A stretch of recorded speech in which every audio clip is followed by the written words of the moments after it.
In the long history of humankind, natural bioactive substances produced by various organisms have been used in medicine. That one tablet is packed with generations of passion and efforts. These substances started to be extracted and analyzed in the 19th century. In 1905, John Newport Langley examined their biological effects and proposed the concept of receptive substances. Since then, pharmacology has been promoted by scientists from various countries, including Japan. Neurotransmitters such as acetylcholine, norepinephrine, serotonin, dopamine, and peptides were identified. And some of these were related to the actions of various psychotropic drugs. Their synthesis, metabolism, and reuptake, as well as their synaptic release, were also elucidated. Pharmacology took another big leap with Paul Ehrlich's magic bullet concept in the early 20th century. This chemoreceptor concept led to development of various antibiotics, which have saved millions of lives. Between 1920 and 1960, pharmacokinetic theories were proposed and formulated. Biological processes for drug metabolism were gradually discovered and characterized. Double-blind, placebo-controlled clinical trials were established. Here, clinical pharmacology was founded. Pharmacologists started to modify the chemical structures of drugs to classify receptor subtypes and to develop drugs with lower side effects. A systematic method for producing drugs which inhibit nucleic acid synthesis was invented and used to develop numerous drugs. Pharmaceutical researchers working together with clinicians found effective drugs for tuberculosis.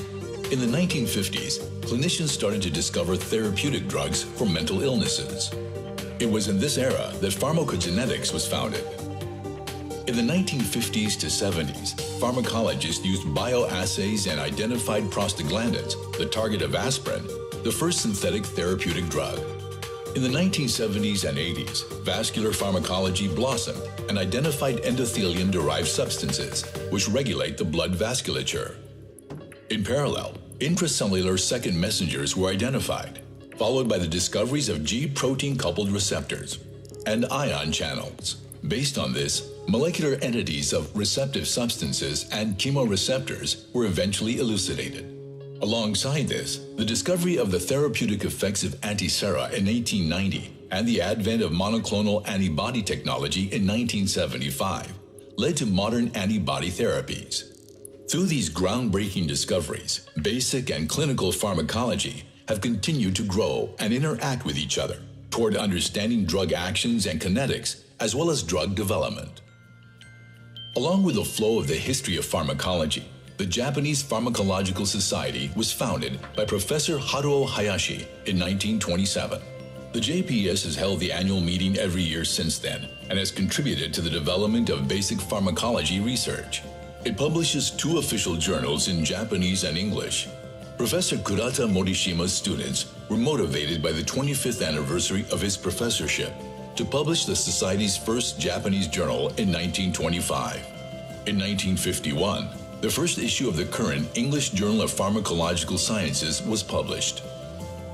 Predecessor of the Japanese Society of Clinical Pharmacology and Therapeutics was started by Professor Shigeichi Tsunahara in 1969, and the society was formally established by Professor Eiichi Kimura in 1980. The annual meeting has been held every year since then. The JSCPT, working together with a regulatory authority in Japan, has contributed to clinical development of new drugs by improving various conditions for clinical trials, and has published an official journal and several textbooks in Japanese. The first International Congress of Pharmacology was held in Stockholm, Sweden in 1961. Then, congresses were held every 3 years. After 1990, the congresses moved to a 4-year interval, with the World Conferences of Clinical Pharmacology and Therapeutics. The 8th International Congress of Pharmacology was held in Tokyo, Japan in 1981. The president was Professor Setsuro Ebashi of the University of Tokyo. The 5th World Conference of Clinical Pharmacology and Therapeutics was held in Yokohama, Japan in 1992. The president was Professor Naokata Shimizu, the director of Teikyo Ichihara Hospital. In 2018, after an interval of 37 years, the World Congress of Basic and Clinical Pharmacology, WCP2018, will be convened here in Kyoto. Starting with the opening lecture and symposium, 4 plenary lectures, Tang Prize Lecture and Analytical Pharmacology Lecture, the latest research outcomes in basic and clinical pharmacology will be presented here. Known as the 1,000-year capital, Kyoto has been central to the development of Japan's culture, and many significant achievements in diverse fields have been generated here. This is indeed an appropriate place for the greatest minds in modern pharmacology from around the globe to gather and debate issues of concern to the world. A new chapter in the history of pharmacology is about to begin.